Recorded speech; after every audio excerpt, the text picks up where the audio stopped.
Hello' everyone, নমস্কাৰ। আপোনালোক সকলোকে পুনৰবাৰ মোৰ চেনেলটোলৈ স্বাগতম জনালোঁ। পোনপ্ৰথমেই আপোনালোক সকলোকে ইংৰাজী নৱবৰ্ষৰ হিয়া ভৰা শুভেচ্ছা জ্ঞাপন কৰিলোঁ। আশা কৰোঁ নতুন বছৰটো আপোনালোকৰ কুশলে যাওক, সফলতাই আপোনালোকক লগ দিয়ক, আপোনালোকে বিচৰা ধৰণেৰে জীৱনটো উপভোগ কৰক। যিহেতু নতুন বছৰ, গতিকে ময়ো বস্তুবিলাক নতুনকৈ আৰম্ভ কৰিছোঁ। দেখিছে আজি কেমেৰাৰ আঁৰৰ মানুহ আহি কেমেৰাৰ সন্মুখত অকণমান নাৰ্ভাছ ফিল কৰি আছোঁ, কাৰণ আজি 2 মাহ ধৰি মই ভিডিঅ'বিলাক বনাই আছিলোঁ কেমেৰাটো এনেকৈ ধৰি, কিতাপবিলাক দেখুৱাওঁ বা ব্লগিং কৰোঁতেও মুখখন ডাইৰেক্ট দেখুওৱা নাই, বেক চাইডৰ পৰাই দেখুৱাই আছিলোঁ। কিন্তু আজি যিহেতু ডাইৰেক্ট কেমেৰাটো ফেচ কৰিছোঁ, আপোনালোকক ডাইৰেক্ট কথাষাৰ ক'বলৈ মোৰ অকণমান তাৰমানে এনেকৈ হৈছে। একো নাই, অভ্যাস হৈ যাব, লাহে লাহে আহি যাব।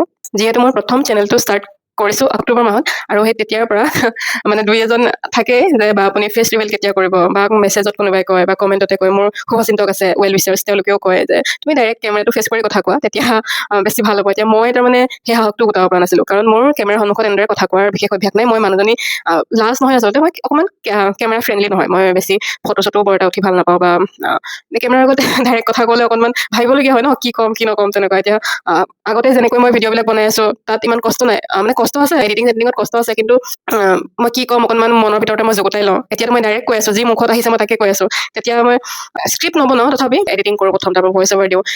মোৰ তাৰমানে টাইম বহুত যায়। তাতকৈ মই ভাবিছোঁ যে মই এনেকৈ ভিডিঅ'বিলাক বনাওঁ, মানে সকলো ভিডিঅ' হয়তো নহ'ব পাৰে, কিন্তু এটা ভিডিঅ' মই তেনেকৈ বনাম। আৰু মই প্ৰথম যিহেতু ট্ৰাই কৰিছোঁ, চাওঁচোন কেনেকুৱা হয়। যদি ভিডিঅ'টো দিব পৰা হয় তেতিয়া মই এডিট কৰি দি দিম, যদি দিব পৰা নহয় তেন্তে নিদিওঁ আৰু। আজি পিছে মই কোনো ইনফৰ্মেটিভ বা কিবা ষ্টাডি ৰিলেটেড তেনেকুৱা ভিডিঅ' লৈ অহা নাই। আজি যিহেতু নতুন বছৰটোৰ প্ৰথম দিন, সকলো হয়তো ইতিমধ্যে ব্যস্ত আছে, কোনোবাই ঘৰৰ পৰিয়ালৰ লগত বা বন্ধুবৰ্গৰ লগত হয়তো ফূৰ্তি ফাৰ্তা কৰি আছে। এতিয়া মইতো বাৰু ৰুমতে থাকিম। এই ভিডিঅ'টো যিহেতু গম পাইছে 1 তাৰিখে যেতিয়া আপলোড দিম, অকণমান আগতো বনাইছোঁ, কেইদিনমান আগত বনাইছোঁ, হ'লেও 1 তাৰিখেও মই ৰুমতে এনেকৈয়ে থাকিম। মই জানো মোৰ প্ৰত্যেকটো বছৰে তেনেকৈয়ে যায়। মোৰ নতুন বছৰ বুলি তেনেকুৱা কোনো বিশেষ চেলিব্ৰেশ্যন বা একো নাথাকে তেনেকুৱা। গতিকে মোৰ এইবাৰো তেনেকৈয়ে যাব হয়তো। এইবাৰ হয়তো অকণমান ভিডিঅ' চিডিঅ'ত লাগি থাকিম বা কমেণ্ট চমেণ্ট চাই থাকিম। অকণমান ব্যস্ততা 2-এটা আহিছে বাৰু, নোহোৱা নহয়। তথাপি আপোনালোকলৈ শুভেচ্ছা থাকিল, আপোনালোকে আনন্দ কৰক, আনন্দৰ মাজেৰে নতুন বছৰটো আঁকোৱালি লওক। আৰু এটা কথা মই প্ৰথমে কৈ ল'ব খুজিছোঁ। মোক সেইদিনাখন ভণ্টি এজনীয়ে সুধিছিলে যে চেনেলটোৰ নামটো কাঞ্চনজংঘা কিয় দিলে। চেনেলটোৰ নামটো কাঞ্চনজংঘা মানে মই, আৰু চেনেলটো মই খুলিলোনো কিয়, সেইটো আজি মই ক'ব খোজোঁ।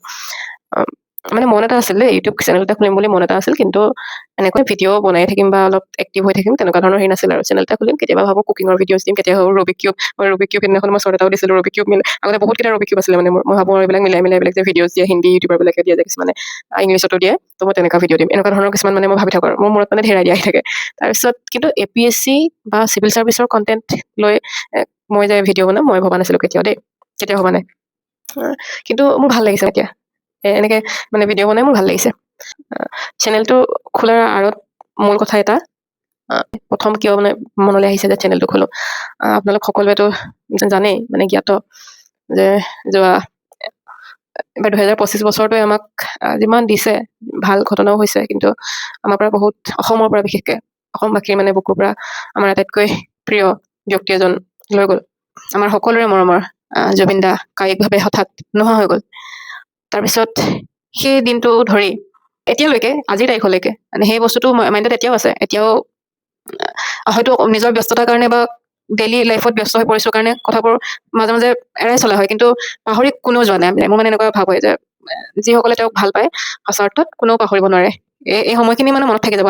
আমাৰ জেনেৰেশ্যনটোৱে এটা মানে বৰ ডাঙৰ ট্ৰমা এটা পাই গ'লোঁ। তাৰপিছত সেই দিনকেইটা তাৰমানে 19-20 তাৰ পাছৰ সময়ছোৱা আৰু এই ডিচেম্বৰ মাহলৈকে। এতিয়া বাৰু আজি নতুন বছৰৰ কাৰণে মই নকওঁ, মানে ভিডিঅ'টো বাৰু মই অকণমান আগতে বনাইছোঁ এইটো ভিডিঅ', কিন্তু মানে নতুন বছৰত দিম যিহেতু, গতিকে নকওঁ আৰু এতিয়া ইমান সেইবিলাক। কিন্তু ছেপ্টেম্বৰ, অক্টোবৰ, নৱেম্বৰ, ডিচেম্বৰ এই সময়খিনি মাজত, ছেপ্টেম্বৰ মাহটো বহুত বেছি হেৰিত গ'ল, মানে পিছৰ সময়খিনি মাইণ্ডটো তাৰমানে কি ক'ম বুজি পাইছে সকলোৱে, এটা দুখৰ পৰিৱেশ তেনেকুৱা এটা অৱস্থাত গ'ল।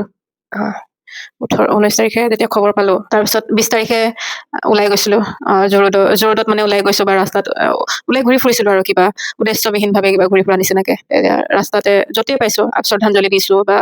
কিন্তু যেতিয়ালৈকে তেওঁৰ মানে পাৰ্থিৱ শৰীৰটো ইয়াত সৰু সজালৈকে আহি পোৱা নাই বা দেখা নাই সন্মুখৰ পৰা অন্তিম সৎকাৰ কৰাৰ পিছতো এতিয়াও ফিল হয়, এতিয়াও অনুভৱ হয় যে তেওঁ আমাৰ লগত আছে, কিন্তু সেই তেতিয়ালৈকে দেখা নাই, মানে সঁচা বুলি ভবা নাছিলে। মানে হয় জানো, এতিয়াও কোনোবা এজন কৈ দিব এটা উৰা বাতৰি ওলাইছে, তেনেকুৱা এটা ধৰণৰে কথা আহিব বুলি আশা কৰি আছিলোঁ তাৰমানে।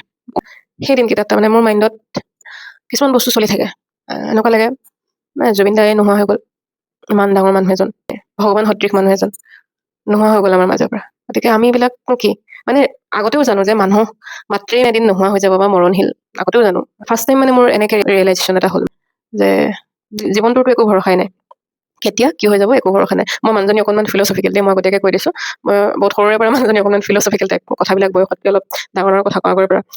এতিয়াতো বাৰু বয়সৰ লগত কথাবোৰ মিলি গৈছে। আগতেও তাৰমানে মই এনেকুৱা ধৰণৰ কথাবিলাক কওঁ, কিছুমানে বৰ পায়তো মানুহে, কিন্তু আজি বৰ পালে মই মানে মোৰ কথাবিলাক আজি কম বুলি ভাবিছো, কৈছো আৰু। তেতিয়া মানে ৰিয়েলাইজেশ্যন এটা হ'ল যে মানুহৰতো একো ঠিক নাই, কেতিয়া কি হৈ যাব।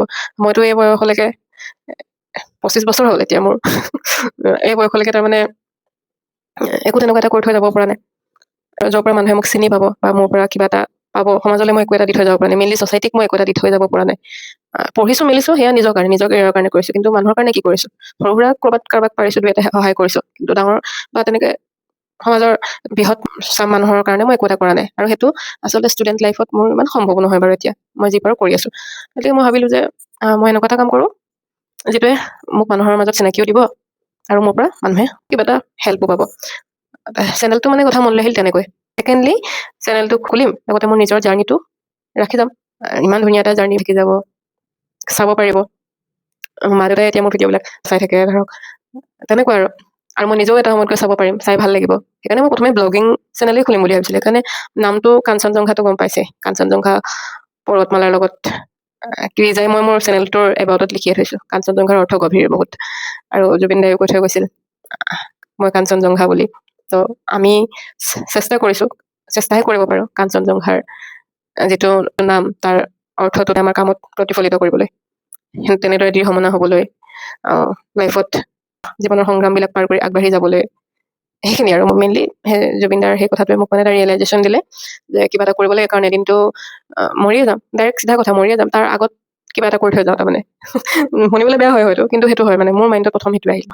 চৰকাৰী চাকৰি কিছুমান ক্ষেত্ৰত লাকো লাগে, সেয়া দেখা যাব কি হয়, মোৰ ভাগ্যত কি আছে। কিন্তু আৰু মই কিবা এটা কৰিব পাৰো নেকি, তেনেকুৱা ধৰণৰ এটা মাইণ্ডত আহিলে প্ৰথম। আৰু এইটো চেনেলটো মোৰ মানে জুবিনদাৰ ওপৰত কি কয়, এটা ট্ৰিবিউট বুলি মই ক'ব পাৰো আৰু।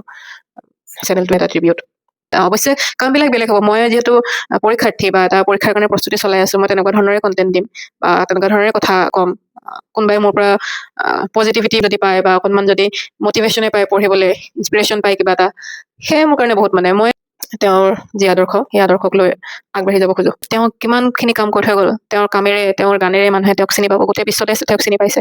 আমি তেওঁৰ সমানটো হ'ব নোৱাৰো, তেওঁৰ 0.0001%টো যদি আমি হ'ব পাৰো, মানে তেওঁৰ যিটো মানৱ দৰদী স্বভাৱটোৰ কথা কৈছো, প্ৰত্যেক মানুহৰে যদি অকণমান হ'লেও সেই বস্তুখিনি থাকিব পাৰে, মানে ভাবো আৰু মই তেওঁৰ সমানটো হ'ব নোৱাৰো, তেওঁৰ দৰে প্ৰসিদ্ধি লাভ কৰাটোতো সম্ভৱ নহয়। অসমত হয়তো তেনেকুৱা এজন মানুহ নাজানো আৰু ওলাব নোলাব পিছলৈ।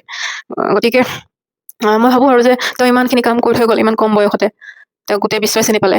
মোৰ নিজক লৈ মানে এটা হেৰি আহে, তেনেকৈ চাবলৈ গ'লেতো আমিতো মানে একো কৰি থৈ যাব পৰা নাই, মানে মই একোৱেতো কৰিব পৰা নাই এতিয়ালৈকে, তেনেকুৱা ধৰণৰ কথা এটা আহে আৰু মনলৈ।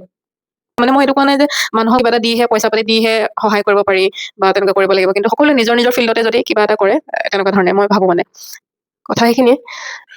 মোৰ ভিডিঅ' বেছি অহা নাই এতিয়ালৈকে, তথাপি যিসকলে চাইছে গম পাইছে যে মই তেনেকুৱা একো লোকধাক কৰা নাই ভিডিঅ'বিলাকত। যিখিনি বস্তু মই পাইছো, ফ'ল' কৰিছো, যাৰ হেল্পফুল হ'ব যিসকলৰ, সেইখিনি দি আছো। মই আগলৈও দি যাম বাৰু। মই এতিয়ালৈকে মই ভাবো মই একো দিবই পৰা নাই, ইমান তেনেকুৱা স্পেচিয়েলকে দিবই পৰা নাই। মই আৰু মানে হেল্পফুল হোৱাকে কিবা দিব খোজো। নাজানো, কিছুমান বস্তু থাকি যায়, কেতিয়াবা ক'বলৈ থাকি যায় ভিডিঅ'বিলাকত, কিন্তু মই দিব খুজিছো আৰু বস্তুবিলাক তেনেকৈ দি যাব খুজিছো।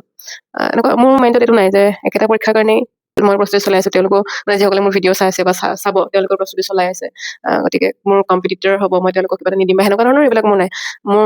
মই সদায় মাইণ্ডত এইটোৱে, সকলোৱে কিবা এটা শিকক, সকলোৱে কিবা এটা জানকচোন, আমি সকলোৱে আগবাঢ়ি যাওঁ, তেনেকুৱা ধৰণৰ এটা হেৰি আছে। সেই বস্তুটোৱে মই সেই জুবিনদাৰ আদৰ্শটো মানে লৈ আগবাঢ়ি যাব খুজিছো। আৰু পিছলৈও মই যদি ছাৰ্ভিচত আহোঁ, তেতিয়াও সমাজৰ কাৰণে কিবা এটা কৰি যাম। সেইটো এনেকুৱা বহুতে কৈ পেলাই লাষ্টত নহয় তেনেকুৱা, কিন্তু মই ভাবো যে মই সেইটো ৰাখিম। মানে এটা সপোন আছে, মোৰো এটা সপোন আছে, তেনেকুৱা ধৰণৰ। সেইখিনি কথা, চেনেলটোৰ কথা ক'লো, কিয় খুলিলো, নামটো কিয় কাঞ্চনজংঘা দিলো, তাৰপিছত এইখিনি ক'লোৱেই। আৰু কিবা থাকিলে আপোনালোকে কেনেকুৱা ধৰণৰ টপিকত ভিডিঅ' বিচাৰে কমেণ্ট কৰিব, মই বনাই যাম ভিডিঅ'বিলাক। এইটো আজি প্ৰথম এনেকৈ বনাইছো ন, এতিয়া কেমেৰাৰ সন্মুখত কি ক'মো নাপাওঁ, কেতিয়াবা অফ টপিক হৈ যাওঁ, ক'ব লগাতকৈ বেছি কথা কৈ দিওঁ। গতিকে মই পিছলৈ সেইখিনি বস্তু মেইনটেইন কৰিম আৰু লাহেকৈ। এতিয়াতো প্ৰথম ভিডিঅ' হিচাপে এনেকৈ দিম মই। চাই আপোনালোকে জনাব কেনেকৈ বিচাৰে। আৰু নেক্সট ভিডিঅ'বিলাক ইনফৰ্মেটিভে আহিব। ইনফৰ্মেটিভ মানে মই এটা ভিডিঅ' বনাইছিলোঁৱে, এতিয়া এইকেইদিনত যদি দিব পাৰোঁ তেন্তে এইটো ভিডিঅ'ৰ আগত সেইটো ভিডিঅ' যাব। বুক লিষ্টৰ পাৰ্ট 3টো মই বনাইছিলোঁ, দিব পাৰোঁ গতিকে ক'ব নোৱাৰোঁ।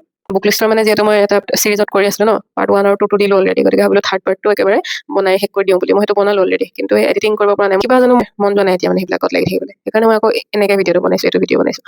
চাওঁ যদি পাৰোঁ মই বুক লিষ্টৰটো এইটোৰ আগত দি দিম, তেতিয়া আৰু চিৰিজটো কমপ্লিট হৈ যাব। তাৰপিছত মই কাৰেণ্ট এফেয়াৰ্ছ নোট মেকিঙৰ ওপৰত ভিডিঅ' বনাবলৈ কৈ আছে কোনোবাই এছে পেপাৰখনৰ ওপৰত বনাবলৈ কৈ আছিলে, আৰু দুটামান কমেণ্ট পাইছিলোঁ, মই এতিয়া মনত নাই। আৰু কোনোবাই যদি কিবা নতুন টপিক বিচাৰি আছে তেন্তে কমেণ্ট কৰিলেই হ'ল। কমেণ্ট কৰি এবাৰ মনত পেলাই দিলেই হ'ল। সেইটো মনত আছে যে কাৰেণ্ট এফেয়াৰ্ছৰ ওপৰত এছে, এথিক্সৰ বুক লিষ্ট। এই বুক লিষ্টৰ ভিডিঅ'টোত বাৰু মই দেখাম বুক, তথাপি এথিক্সৰ কাৰণে কিবা এটা বুক লিষ্ট নোট কিবা এটা পাৰ্টিকুলাৰলি বনাবলৈ কৈ আছিলে। হ'ব, তেনেকৈও এটা দিম ভিডিঅ' এথিক্স বা আৰু কিবা দুই এটা চাবজেক্ট লৈ পেলাই। সেইখিনিয়ে আৰু তেনেকুৱা মোক ক'লেই হ'ল এনেকুৱা ধৰণৰ ভিডিঅ' চাব বিচাৰে। আইডিয়াবিলাক নাপাওঁ মই মানে ভিডিঅ' বনাম কি, বহুত ভাবি থাকিব লগা হয় মানে, মোৰ বহুত টাইম লাগে। আৰু মই মানুহজনী অকণমান শ্ল'কে যাওঁ তাৰমানে কামবিলাক, এইবিলাক কামত এনেই ঠিকে আছে, এইবিলাকত শ্ল'। সেয়াই আৰু ভাল লাগিলে আজি এনেকৈ ভিডিঅ'টো কৰি, মানে ফাৰ্ষ্ট টাইম এক্সপিৰিয়েঞ্চ কৰিলোঁ। আৰু ৰাতি এতিয়া 11:30মান বাজিছে, টোপনিও লাগি আছে চকুত। আজি সোনকালে শুই দিম আৰু। ভিডিঅ'টো বনালোঁ আজি, কেনে পালে আপোনালোকে জনাব। আগলৈ নতুন ভিডিঅ'বিলাক আহি থাকিব। আৰু পুনৰবাৰ আপোনালোকলৈ ইংৰাজী নতুন বৰ্ষৰ শুভেচ্ছা থাকিলে। Happy new year to everyone. নতুন বছৰটো সকলোৰে ভালে যাওক, ভালে থাকক সকলো, মনৰ ইচ্ছাবোৰ পূৰণ হওক, মিলা প্ৰীতিৰে থাকক। অসমৰ পৰিস্থিতি এতিয়া দেখিছেই কেনেকুৱা কি হৈ আছে, অসমৰে হওক বা আমাৰ ভাৰতৰে হওক, পৰিস্থিতিবিলাক দেখি আছে। গতিকে সকলো মানুহ মিলি থাকক নিজৰ মাজত, মানে সেইটোৱে বিচাৰোঁ আৰু মানুহবিলাক মিলি থাকক তাৰমানে। হিন্দু, মুছলিম, খ্ৰীষ্টিয়ান, কিবা আহোম, চুতীয়া, কছাৰী এইবিলাক কৰি থকাতকৈ পাৰিলে মানুহ হৈ মানুহৰ মাজত জীয়াই থাকক সকলো মিলি, ভাল লাগিব তেনেকুৱা এখন মানে সুস্থ আৰু শান্তিপূৰ্ণ পৃথিৱী বিচাৰোঁ। সেয়াই আৰু নতুন বছৰটোত পাক মুহূৰ্তত এইখিনিয়ে কথা ক'বলগীয়া। ইমানখিনিকে কৈ আজিৰ ভিডিঅ'টো সমাপ্ত কৰিলোঁ। আৰু যিসকলে মোৰ চেনেলটো নতুনকৈ চাই আছে তেওঁলোকে চেনেলটো লাইক, কমেণ্ট, শ্বেয়াৰ, ছাবস্ক্ৰাইব কৰিবলৈ নাপাহৰিব। আহি আছোঁ নতুন ভিডিঅ'ৰ সৈতে, গতিকে আজিলৈ আহোঁ, আকৌ লগ পাম। নমস্কাৰ।